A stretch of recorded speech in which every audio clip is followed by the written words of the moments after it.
Hechos de Impacto.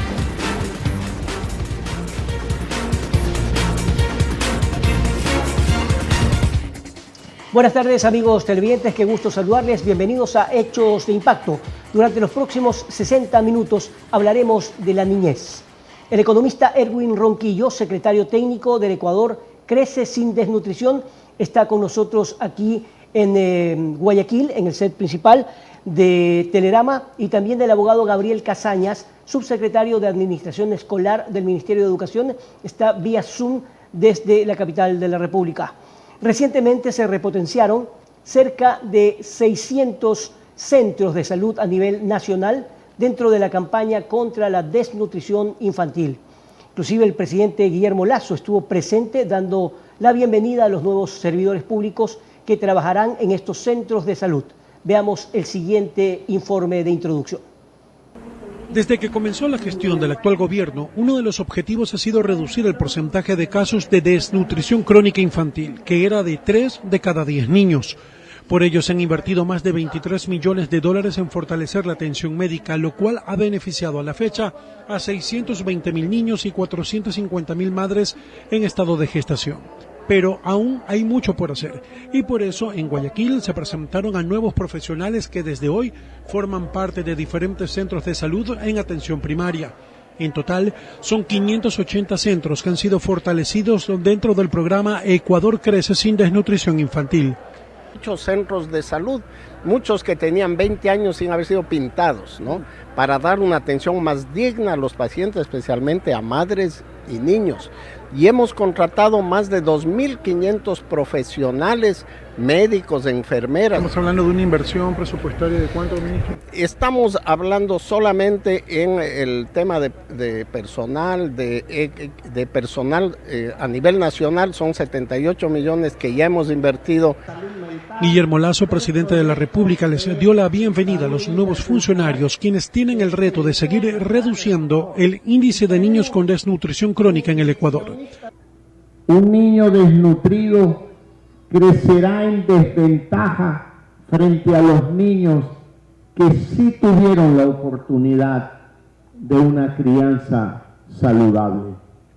Es probable que tenga dificultades para afrontar la vida, porque es un problema de múltiples consecuencias difíciles de subsanar luego. Para el gobierno atender esta tarea es de vital importancia, pues la buena nutrición es una semilla que da frutos a corto y mediano plazo. La desnutrición crónica infantil no solo es un grave problema para la salud de los niños, es el inicio de una cadena de impactos que afectan la educación en todos los niveles, posteriormente a la producción y al crecimiento económico. En definitiva, a la prosperidad y bienestar de la sociedad. Walter Villarreal Regato, Telerama Noticias. Justamente el economista Erwin Ronquillo, como decíamos al inicio de la presentación, está con nosotros aquí en el set en la ciudad de Guayaquil. ¿Cómo lograr, esta es la segunda vez que lo entrevisto en este programa, y muchas gracias economista por estar aquí, cómo lograr que estas acciones no se queden en estos 2 años y algo de gobierno y que más bien se convierta en una política pública? Lo conversábamos antes de la entrevista. Estas estadísticas no pueden ser solamente estadísticas frías. Según la UNICEF, el 27.12% de los niños de menos de 2 años padecen justamente este problema. Pero esto fue hasta el 2018, estas estadísticas. ¿Variarán? Bueno, primero que nada, muchísimas gracias por nuevamente invitarnos aquí al programa y poder ir contándoles cómo hemos ido avanzando. Sí, efectivamente, estos datos que se acaban de referir, el 27.12, son los datos de una encuesta nacional de desnutrición y salud que se hizo en el año 2018, que era una encuesta ciertamente más amplia, que medía los temas de salud, pero también de nutrición en el país, y decía que el 27.12% de los niños y niñas menores de 2 años tenían desnutrición crónica infantil en ese momento. Ciertamente desde ahí se han tomado algunas acciones y desde que el gobierno de Guillermo Lasso asume el mandato, lo primero que hace es no deshacer lo que existía en el pasado. Esto es importante que la gente conozca. No es que se deshizo, sino que se construyó sobre eso y, por ejemplo, sobre lo que existía era una estrategia Ecuador Crece Sin Desnutrición Infantil que, si bien tenía esbozadas algunas acciones, no tenía un presupuesto. ¿Qué hizo el presidente? Lo primero es asignarle un presupuesto y es así que en el año 2022 fueron más de 260 millones de dólares y en el 23, en este año, son 330 millones de dólares que el presidente Guillermo Lasso ha asignado en el presupuesto general del Estado para una estrategia integral. Otra de las acciones que hizo... Pero ¿cómo no? para ir paso a paso. Ok, ¿ese presupuesto ha sido invertido en qué? Bueno, esto es importante. Para poder ganarle a la desnutrición crónica infantil hay que trabajar de manera integral. Y esto es para financiar un plan estratégico intersectorial. Yo arranqué diciendo que había una estrategia. Esa estrategia no tenía un plan de acción y tampoco tenía un presupuesto. El presupuesto lo puso el presidente en el presupuesto general del Estado, pero por otro lado también construyó el plan estratégico intersectorial. Y ese es un nombre de una acepción que siempre vamos a utilizar. Esto es el problema de la desnutrición crónica, es un problema multicausal, por lo tanto requiere un abordaje integral. Son cerca de 13 instituciones que trabajan coordinadas por la Secretaría Técnica Ecuador Crece Sin Desnutrición para poder ejecutar ese plan estratégico. Están ahí el Ministerio de Salud Pública, que tiene gran parte del presupuesto, el MIES, que tiene bajo su responsabilidad la protección social de los más vulnerables, el Ministerio de Educación, que tiene bajo su responsabilidad, por ejemplo, la educación para la prevención del embarazo adolescente. Está el registro civil, que tiene como obligación, o digamos su compromiso, su competencia, garantizar el derecho a la identidad de los niños y de las niñas. También forma parte de esta estrategia el Ministerio de Finanzas, porque es el que tiene que asignar los recursos, la Secretaría de Planificación, el Mintel, que facilita las comunicaciones.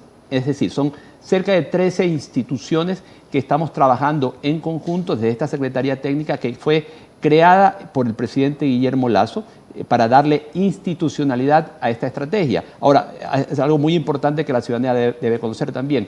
Cuando hablamos de crear una institución, no significa que se creó de cero, sino que se agarró una institución que ya existía, se le cambió de nombre y de propósito justamente para no ampliar la masa salarial del Estado, e incluso la optimizamos porque con menos cantidad de talento humano estamos haciendo esta coordinación institucional. Ya vamos a hablar justamente de aquello porque qué importante que es que se continúe algo que si se hizo bien, con más razón, pero sobre todo que se convierta, como habíamos dicho, en política pública. Ahora, el abogado Gabriel Casañas, que es subsecretario de Administración Escolar del Ministerio de Educación, está justamente en la capital vía Zoom. Gracias por estar con nosotros. Y a propósito de eso, hablando de temas integrales, ¿cómo se está logrando justamente en el Ministerio de Educación que las escuelas trabajen en conjunto por la niñez y de manera social y no solamente como estadísticas frías? Bueno, buenas tardes con todos y todas. Siempre es un gusto poder informar a la ciudadanía. Desde el Ministerio de Educación, como lo ha dicho muy bien el secretario Ronquillo, llevamos varias acciones que nos permiten realizar este tema de la lucha contra la desnutrición crónica infantil, sobre todo en acciones como la que hemos hablado respecto de la prevención del embarazo adolescente, y adicionalmente a eso también llevamos dentro del Ministerio de Educación programas para poder mejorar las condiciones de agua de nuestras escuelas y que éstas no sean, obviamente, como usted lo ha indicado, cifras solamente frías, sino que veamos en la práctica el que podamos mejorar las condiciones de nuestros niños, niñas y adolescentes del sistema público, de las instituciones educativas. De la misma forma, nosotros llevamos adelante el programa de alimentación escolar, donde nosotros tenemos unos 2.800.000 beneficiarios que actualmente reciben una ración alimenticia como parte del programa de alimentación escolar. cual el gobierno hace una inversión importante dentro de este programa de alimentación escolar. De ¿Esa aproximadamente cifra obedece a qué 136 porcentaje, por favor, Gabriel? millones. Los 2.800.000 estudiantes beneficiarios Correcto. corresponden a todas las instituciones fiscales, cerca de las 12.383 instituciones fiscales que aproximadamente nosotros tenemos, y algunos estudiantes de las instituciones educativas fiscomisionales, que también son beneficiarios de este programa, y de algunas instituciones educativas también municipales que también forman parte del programa de alimentación escolar, de conformidad con lo que está establecido justamente en la Ley Orgánica de Alimentación Escolar, donde se prevé que el programa pueda hacer este abastecimiento de estas raciones alimenticias, de este refrigerio, para nuestros estudiantes que forman parte del programa de alimentación escolar. ¿Y cuáles serían los objetivos a cumplirse hasta el fin de esta administración gubernamental en este sentido? Bueno, nosotros llevamos una actualización actualmente, de la misma forma como le explicaba el secretario Ronquillo, nosotros estamos haciendo un proceso articulado para poder hacer una actualización del programa de alimentación escolar que nos permita tener alimentos sanos, nutritivos, que podamos cumplir con el tema de inocuidad de los alimentos, con una caracterización que nos establece la ley respecto de la territorialidad de los alimentos, y es un trabajo que le venimos realizando con el Ministerio de Producción, evidentemente a la cabeza también con el Ministerio de Salud, con el Ministerio de Agricultura y Ganadería, porque esto va involucrado a lo que es la agricultura familiar y campesina, la AFC, el CERCOP y otras instituciones más del Estado que puedan formar parte. Hemos ya realizado una actualización de las fichas que compondrán el programa de alimentación escolar hasta finales del año, para poder tener 11 fichas nutricionales que puedan mejorar el contenido nutricional para nuestros estudiantes de las 12.300 instituciones que aproximadamente tenemos en este momento, y que puedan permitir a nuestros estudiantes con estas mejores condiciones y con este aporte calórico necesario, mejorar sus condiciones de estudio efectivamente, y que con esto podamos también contribuir a estos programas sociales. Bien, ahora, economista Ronquillo, a ver, la Secretaría, si bien es cierto, esta Secretaría Técnica, Ecuador trabaja en territorios con las caravanas Infancia con Futuro, así se llaman, ¿verdad? Ok, este trabajo de esta Secretaría, al realizar un trabajo continuo en territorio, ustedes pueden demostrar cuál es la verdadera realidad de cada uno de ellos, cuál es el sector más desprotegido que debería tener mayor asistencia. Y lo digo porque hay que decirlo claramente, definitivamente en pocos meses más viene el fenómeno del niño. Los más desposeídos van a ser los más vulnerables, y estoy seguro que ustedes están trabajando en aquello, pero difícilmente van a poder trabajar y lograr que todos tengan pues una resiliencia versus el fenómeno del niño. Bueno, ciertamente cuando hablamos de desnutrición crónica siempre tenemos que hablar de prevención. ¿Por qué? Porque cuando ya un niño cae en desnutrición crónica ya se generó un daño en ese niño. Ya ese niño perdió ciertas capacidades y que le van a complicar, le van a condicionar su futuro. ¿Que son irreversibles? Muchas de esas irreversibles. Y quizás me voy a tomar unos segundos para explicarlo mejor. La desnutrición crónica infantil se refleja en la falta de crecimiento de un niño, en la falta, digamos, cuando un niño no tiene una talla de acuerdo a su edad. Y ese es el primer mito que hay que cambiar. Muchas veces la gente relaciona desnutrición crónica solo con peso.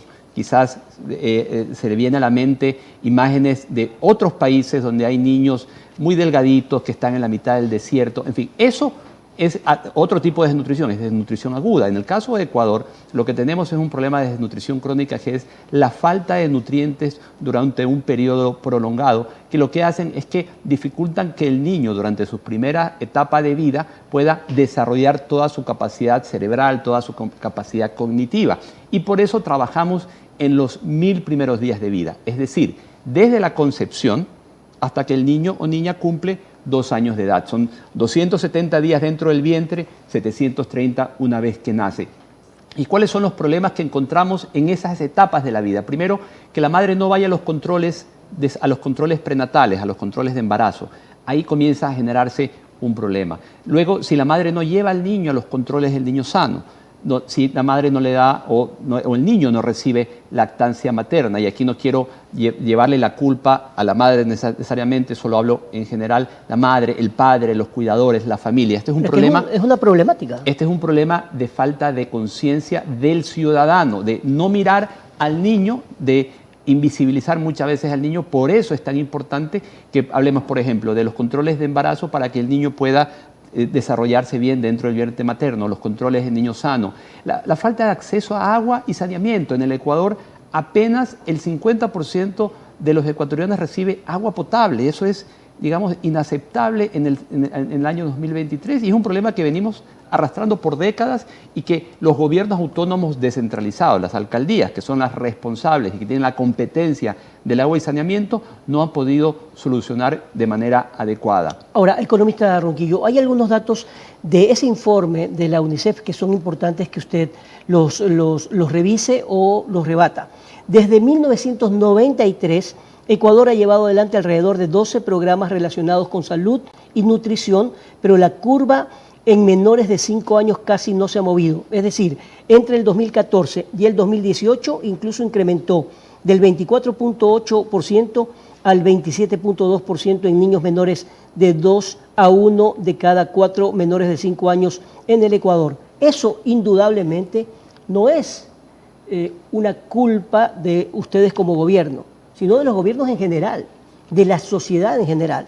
Y como siempre, a mí me gusta hablar de políticas públicas. Entonces yo le decía, ok, lo que ustedes están haciendo puede ser muy bien visto y de hecho es así. Hay que reconocer las cosas positivas que se hacen en cualquiera de los gobiernos. Pero ¿cómo lograr que esa curva continúe? Porque estas estadísticas, por más programas que se logren, si se frenan, en lugar de subir el trabajo que se hace, más bien decrecen.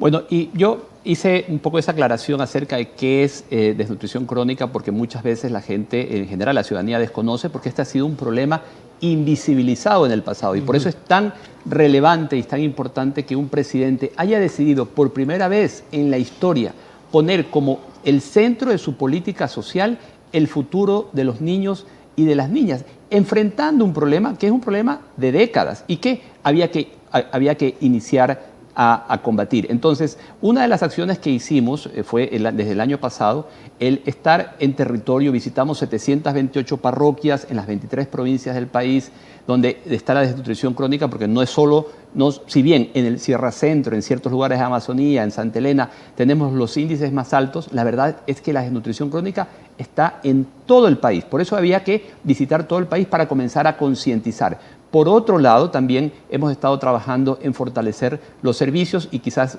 hablo de eso un poquito más adelante, pero para no, digamos, ampliar mucho los temas. Luego, este año, para seguir haciendo ese proceso de educación y de llegar con la información a la ciudadanía en territorio, iniciamos las caravanas Infancia con Futuro. Estas caravanas iniciaron en el mes de junio y van a seguir en las próximas semanas y tienen un propósito. Primero, acercar los servicios a la ciudadanía y segundo, el concientizar a la gente, a las familias, a las madres y a los padres respecto a este problema de la desnutrición crónica y cómo enfrentarlo.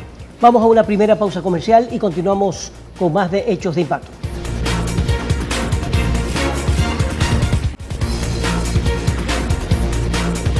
Bien, continuamos con más de Hechos de Impacto, hablando de la desnutrición infantil y de todo el trabajo que se debe cumplir como sociedad y como Estado para evitarlo. Estamos con el economista Erwin Ronquillo, secretario técnico de Ecuador Crece Sin Desnutrición Infantil, y el abogado Gabriel Casañas, subsecretario de Administración Escolar del Ministerio de Educación. Y justamente con él quiero empezar este segundo bloque. ¿Qué más se está haciendo para repotenciar todo lo que significa el sector escolar, por un lado, y también de qué manera se está previniendo esto de lo que hemos hablado ya bastante en nuestro programa y creo que ya en todos los medios de comunicación, la evidencia del fenómeno del niño que va a golpear y muy duro a nuestro país. Gabriel. Bueno, creo que el tema del fenómeno del niño es un tema muy importante para nosotros como Ministerio de Educación. Nosotros ya hemos logrado identificar aproximadamente cerca de 90 millones de dólares que serían el presupuesto que nosotros vamos a requerir como de manera preventiva para poder mejorar las condiciones de infraestructura, sobre todo de las instituciones educativas que se han visto afectadas. Ya tenemos algunas instituciones educativas, ustedes han podido también y conocen que ya hay algunos sitios en los cuales efectivamente en la costa ecuatoriana nuestras instituciones educativas se han visto afectadas. Las inundaciones que tuvimos esta semana en Chone, por ejemplo, que hemos tenido también algunos eventos versus ya el mes pasado en Esmeraldas, que fue unas primeras alertas que hemos tenido efectivamente ya de lo que se viene o que se espera que pueda venir como parte del fenómeno del niño. Esto nos ha llevado a hacer esta cuantificación y nos permite hacer un tema también de prevención, sobre todo para poder estar preparados en nuestras instituciones educativas. ¿En qué El consiste poder esa hacer la prevención, compra por de favor? kits de inundación. ¿En qué Sí, consiste justamente al sí. poder hacer la compra de kits que puedan prevenir efectivamente la inundación de nuestras escuelas, kits de inundación.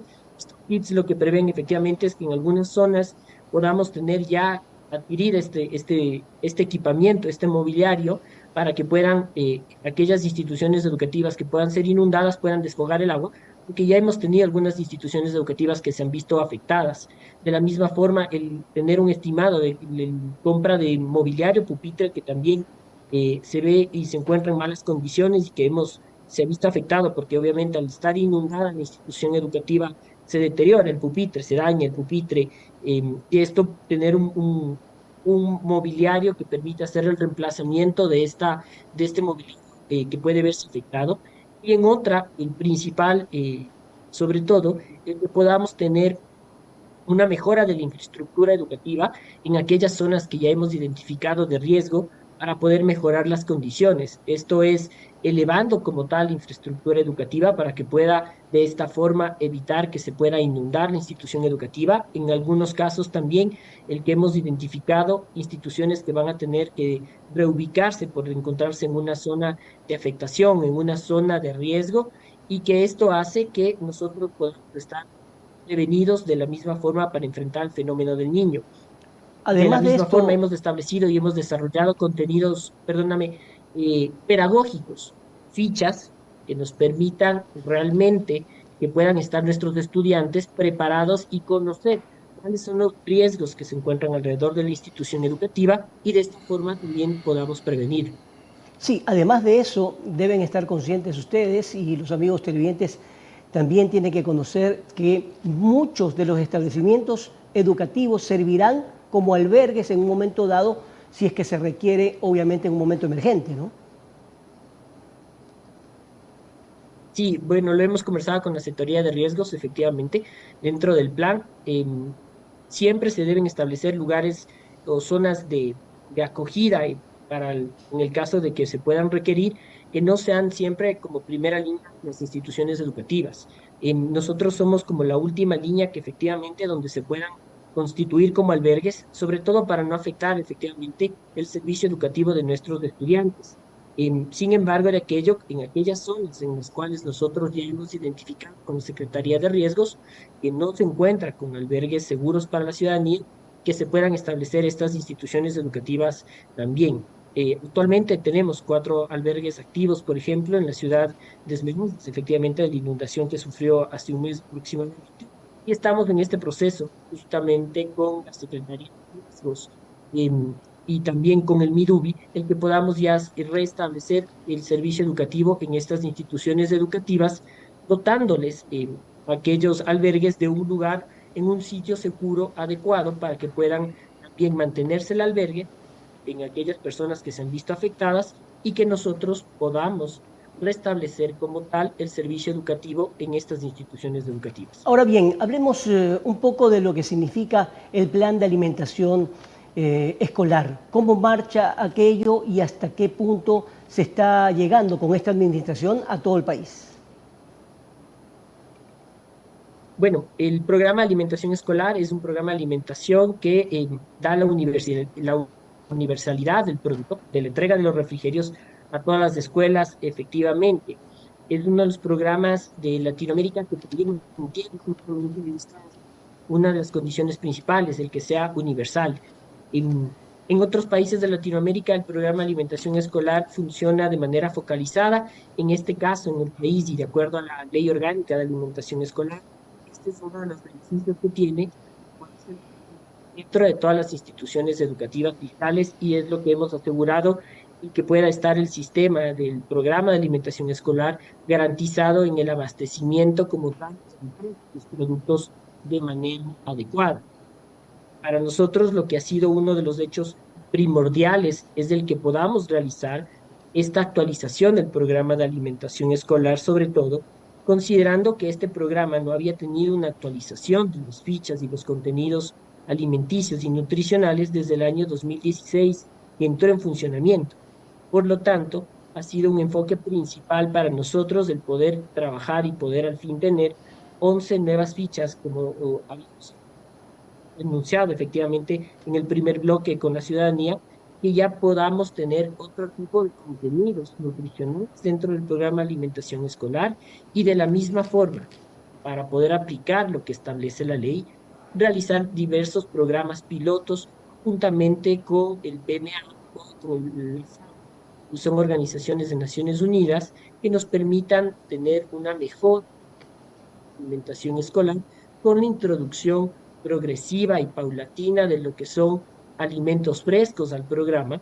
Y para esto estamos llevando un programa, estos pilotos efectivamente en 5 cantones actualmente, y en el cantón Montúfar, en el PMA, por ejemplo, donde estamos haciendo este primer piloto en el cual participen del programa de alimentación escolar las familias, que podamos tener este programa ideal, que es poder trabajar o llegar a la introducción de los alimentos frescos por completo, cerrando el círculo con que estos productos sean abastecidos por la agricultura familiar y campesina, sean productores de la zona, y que los alimentos los preparan los mismos padres de familia, y de esa forma involucran a la comunidad educativa de tal forma que esté empoderada dentro del programa de este cambio en la transformación de lo que es la alimentación escolar, y que de la misma manera nosotros podamos garantizar sobre todo el tema de la permanencia de este tipo de programas dentro, que es la alimentación escolar, que es un tema muy importante dentro de lo que es la alimentación escolar. Ahora bien, economista Ronquillo, es indiscutible que este trabajo no puede ser solo de una institución, ni tampoco de varias instituciones a nivel nacional, sino también deberían complementarse con ayuda extranjera. La vez pasada que lo entrevistamos, me parece que fue en diciembre, también coincidimos con la representante de la FAO en Ecuador, muy importante también. ¿Cómo ha venido trabajando esa coordinación con Naciones Unidas y otras organizaciones mundiales? Bueno, nosotros estamos trabajando desde el día 1 con las distintas organizaciones relacionadas a las Naciones Unidas. Por un lado, por ejemplo, con UNICEF desde el año pasado iniciamos una campaña para trabajar en los comportamientos adecuados en conjunto con un personaje que regresó al Ecuador desde hace muchos años, que nos ayudó como país a vencer la sarampión, o el sarampión, que es el personaje Máximo, un personaje de Naciones Unidas que hoy ha vuelto al Ecuador para trabajar en esta prevención de desnutrición crónica infantil. También trabajamos con el Programa Mundial de Alimentos, con la FAO, con el Programa Naciones Unidas para el Desarrollo.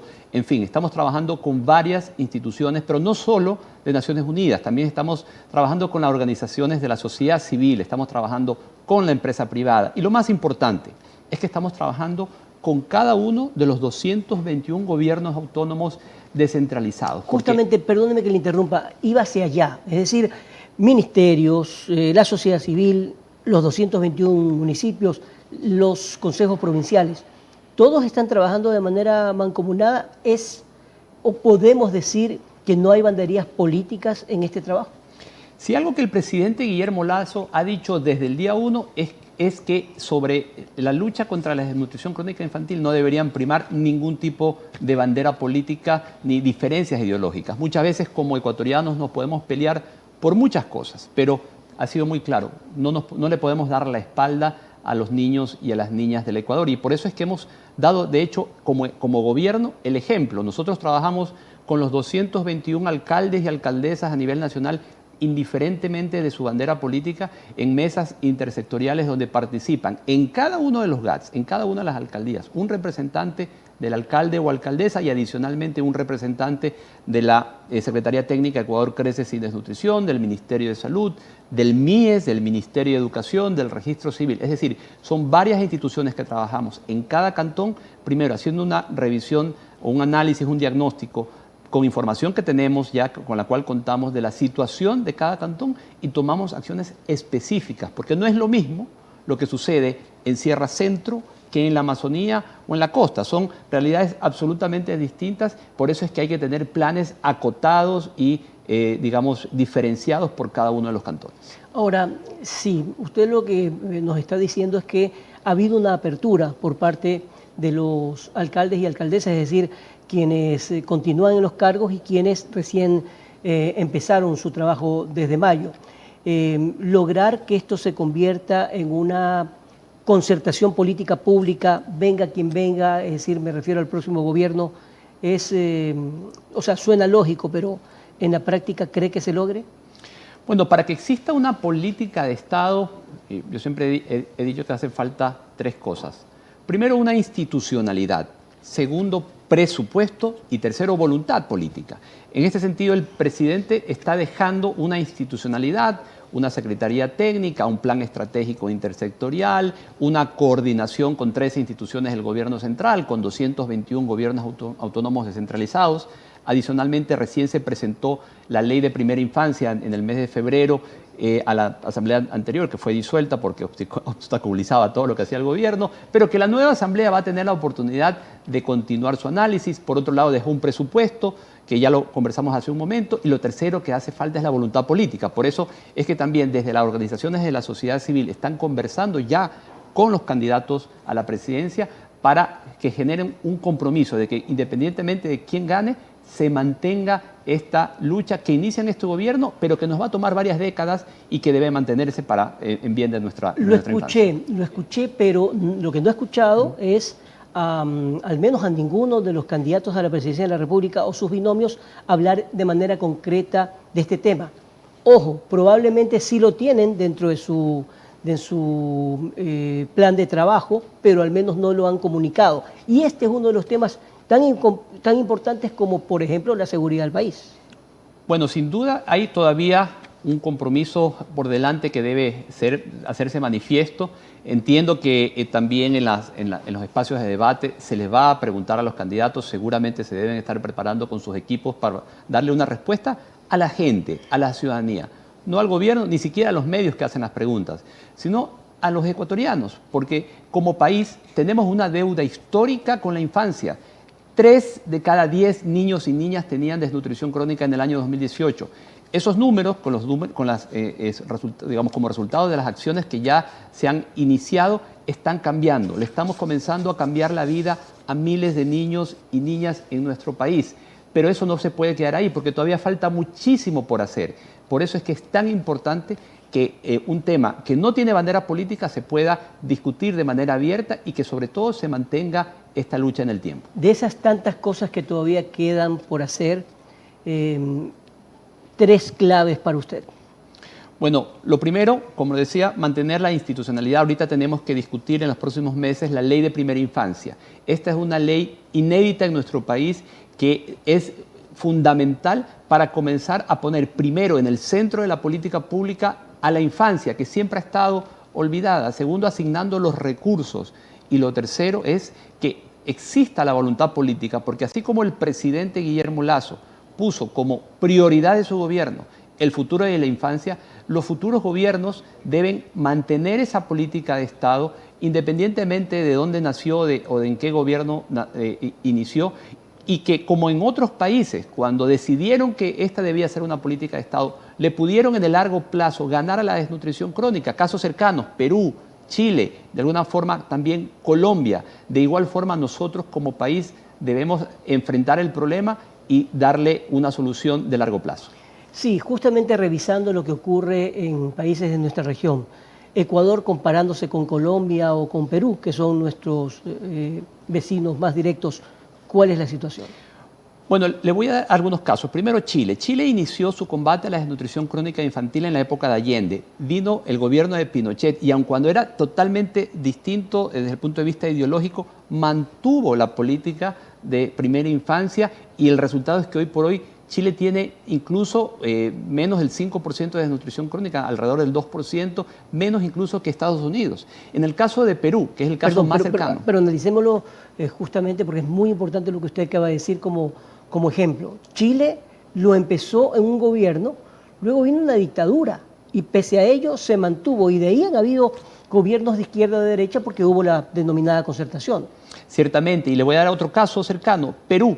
Perú arrancó con el 28% a inicios de los años 2000 y en cerca de 18 o 20 años lo bajaron del 28 al 10%, al 11% en el que están actualmente.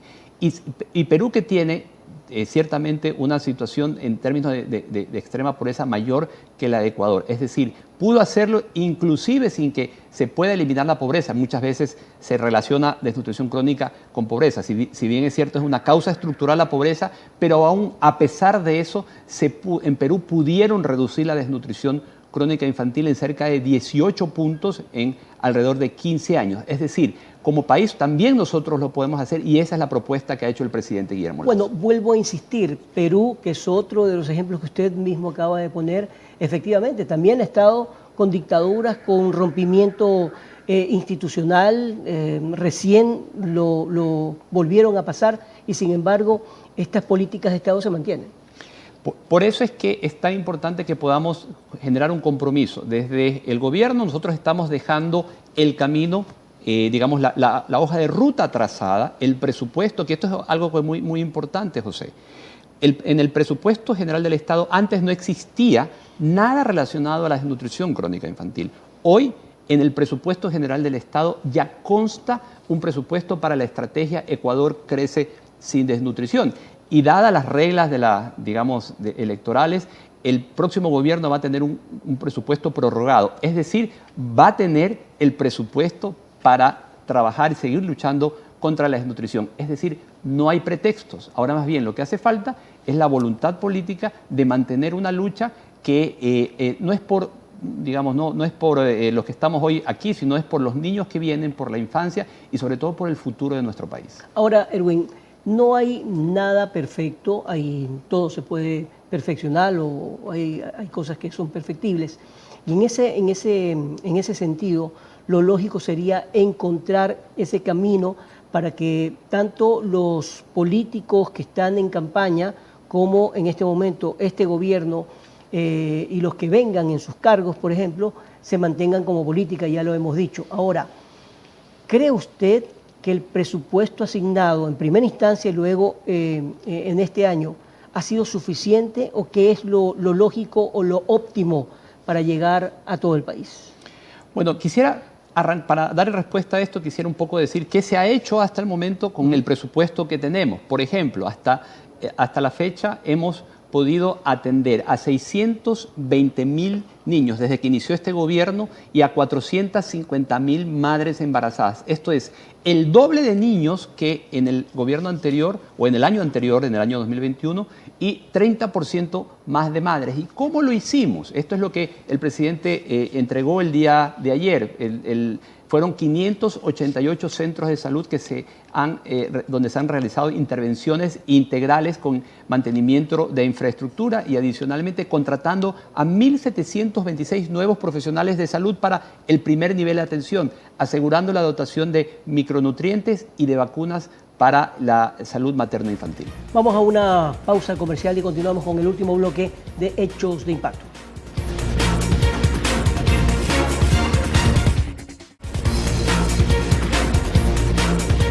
Bien, continuamos con el último bloque de nuestro programa Hechos de Impacto, hablando de la desnutrición infantil y de todo lo que necesita el Ecuador para salir justamente de este problema.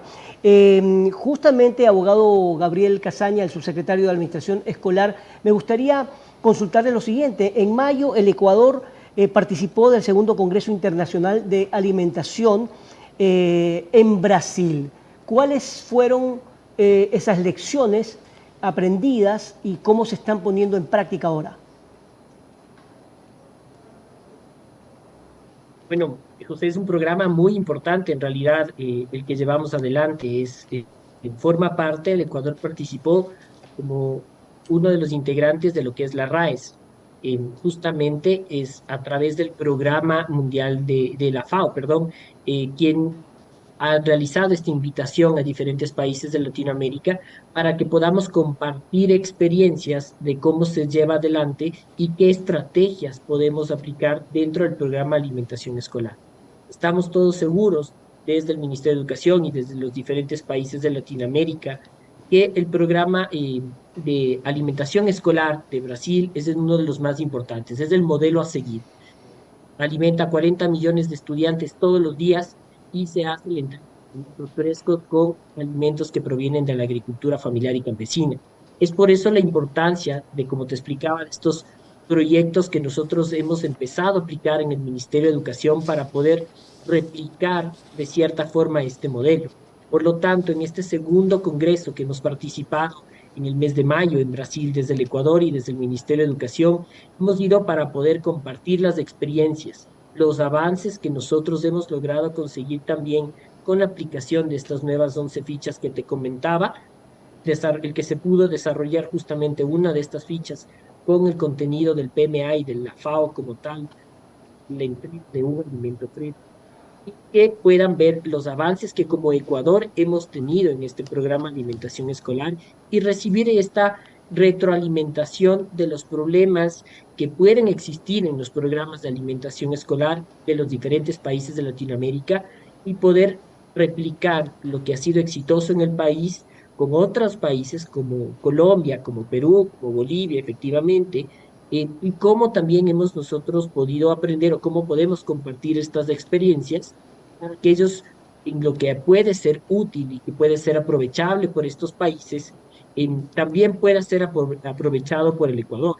De esta forma, hemos logrado nosotros que en este Congreso Internacional podamos definir estrategias para aplicar en el país que nos permitan mejorar los contenidos de nutrición. Esto va de la mano, por ejemplo, con el tema de capacitación docente. Hemos hecho una capacitación docente para 4.000 aproximadamente docentes que puedan formar parte de las GABAs, puedan tener este contenido de las guías nutricionales y de esta forma también puedan, dentro de las aulas, que es uno de los principales enfoques que tiene el programa de alimentación escolar, no solamente el que se pueda a los estudiantes enseñar cuáles son los contenidos nutricionales adecuados que deben consumir, que veamos que el programa de alimentación escolar también contribuye de esa forma. El contenido y los alimentos que se entregan en los bares también puedan estar controlados por efectivamente el Ministerio de Nutrición y hemos pedido un acuerdo interministerial con el Ministerio de Salud para hacer este control y con el ARSO también. A propósito de eso... A más de los estudiantes, esté el docente...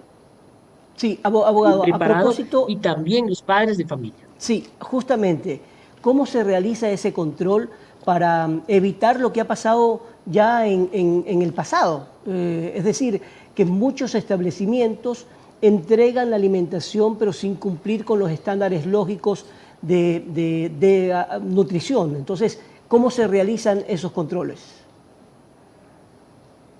Es importantísimo, nosotros hemos podido realizar justamente la expedición ya de una normativa específica para la regulación del funcionamiento de los áreas escolares, tanto para las instituciones educativas fiscales como dar los lineamientos específicos y claros para las instituciones particulares, qué alimentos no pueden formar parte evidentemente de los productos que se expenden en los bares para nuestros estudiantes, como son gaseosas, como son alimentos evidentemente contenidos procesados o como alimentos altos en contenidos como hamburguesas, pizzas, estos alimentos que ya no están permitidos dentro de las instituciones educativas, sino que tengan o puedan suministrarse alimentos contenidos como un alimento nutricional, como es eso de chochos, que se puedan ver alimentos que puedan ser propios de la misma localidad, que permitan cumplir con las guías GABAS, y por eso es importante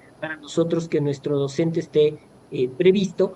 Y de la misma forma, un control con el ARSA. Hemos hecho coordinaciones con el ARSA para que se puedan hacer las visitas y se puedan verificar que pueden contener estos nutrientes, que puedan expender estos productos y que de la misma forma tengan todos los contenidos, un procesamiento de los alimentos que puedan ser los óptimos, los adecuados dentro de lo que son los manuales de salubridad. De esta forma nosotros estamos haciendo este control y en las instituciones educativas fiscales, donde el Ministerio de Educación también hace la contratación para la provisión del servicio de bares, hemos establecido justamente el que el personal esté capacitado, que pueda tener este contenido nutricional, que los menús que se van a expender sean específicamente los determinados por el Ministerio de Educación y que de esta forma podamos llevar adelante este control. Y como digo, es parte del proceso para la comunidad educativa y es muy importante siempre que esté involucrado tanto nuestros docentes, los estudiantes, como los padres de familia.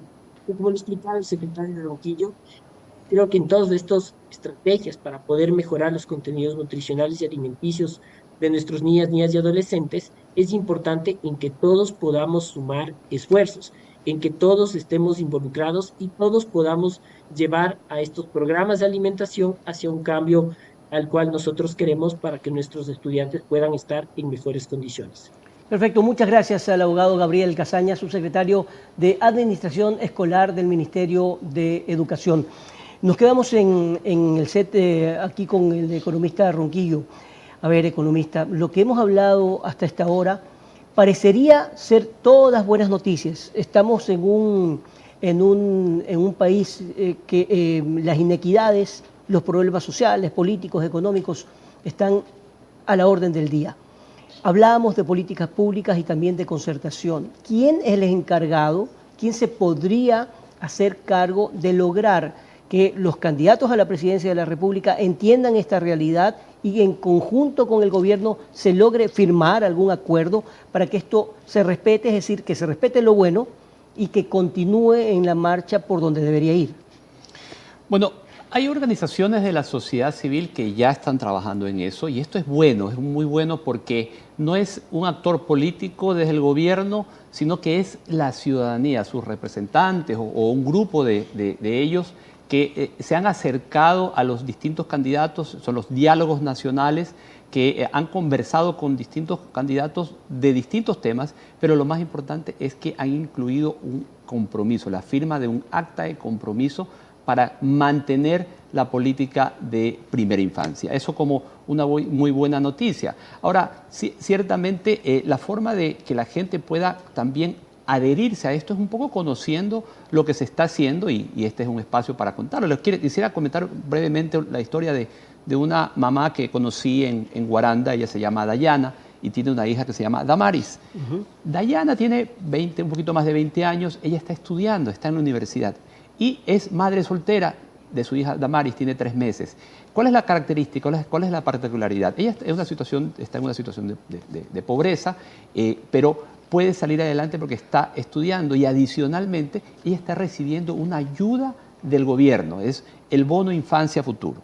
Este es un bono que ella comenzó a recibir desde que estaba embarazada, son $50 mensuales que los va a recibir hasta que Damaris cumpla 2 años. ¿Y qué propósito tiene este bono? Que tiene el propósito de ser un apoyo nutricional, primero para la nutrición de la madre durante el embarazo y luego para ayudar al crecimiento del niño una vez que nace. De esa manera, y adicionalmente está recibiendo, por medio de este programa, $90 cuando el niño nace, siempre y cuando ella haya ido a los controles prenatales y haya inscrito a su hija Damaris en el momento que nació. Y luego va a recibir también 2 incentivos adicionales de 120 cuando cumple 1 y 2 años de edad, siempre y cuando lleve a Damaris a los controles del niño sano. Y de esa manera trabajamos en conjunto. Por un lado, el Estado, el gobierno, poniendo, digamos, ayudando a quienes lo necesitan, pero por otro lado, las familias, las madres, los padres, con su corresponsabilidad de asistir a los controles. Ahora está claro que este es un tema de comunicación transversal a nivel de todo el país, o de todo el Estado, mejor dicho. ¿Cómo logran ustedes que las madres se inscriban, que las familias continúen este trabajo y que crean justamente en este proyecto? Bueno, son más de 50.000 madres que hoy ya están recibiendo este apoyo nutricional, este bono Infancia Futuro, el bono de los 1000 primeros días de vida, y a quienes están embarazadas, este es un mensaje para quienes nos están viendo o escuchando tal vez, y que están embarazadas. La primera acción que tienen que tomar es ir a los centros de salud. El centro de salud es la puerta para el programa. ¿Por qué? Porque ahí primero van a tener su primer control de embarazo, y si están en situación de extrema pobreza, en base a un registro social que es un programa que ya existe hace algunos años, que hace una evaluación de la situación de pobreza y extrema pobreza de las familias, si esa madre tiene registro social, inmediatamente le habilitamos el bono Infancia Futuro. No tiene que hacer absolutamente nada más. No es ni siquiera necesario inscribirse, porque este programa es absolutamente, digamos, automático. Inmediatamente ella queda habilitada para el bono. Pero ¿cómo hacen ustedes para conseguir la información respectiva para lograr llegar a la mayor cantidad de gente? Bueno, esto lo hicimos desde hace algunos meses ya, trabajando en la creación de un sistema unificado y universal de seguimiento nominal. ¿Eso qué nos permite? Este sistema nos permite poder hacerle un seguimiento a todas las madres, a todos los niños y niñas, seguimiento a sus controles de salud. Una vez que la madre ingresa al centro de salud, todos los centros de salud a nivel nacional están interconectados a esta base y nos permiten luego hacer un seguimiento para que esa madre, cuando le toquen sus controles, los pueda recibir, y si no va, nosotros le mandamos una alerta al Ministerio de Salud para que vaya a buscarla, para que vaya a ver qué pasó con esa madre, por qué no ha ido a los controles. Y asimismo, cuando el niño nace, mantenemos ese seguimiento para asegurarnos que los niños reciban sus controles. De esa manera trabajamos, digamos, le llamamos un sistema de seguimiento personalizado, porque nos permite ver cada niño, cada madre, desde el vientre materno, saber si están recibiendo los controles y si requieren algún beneficio especial, poder entregárselo. Ahora, una cosa como para ir cerrando el programa.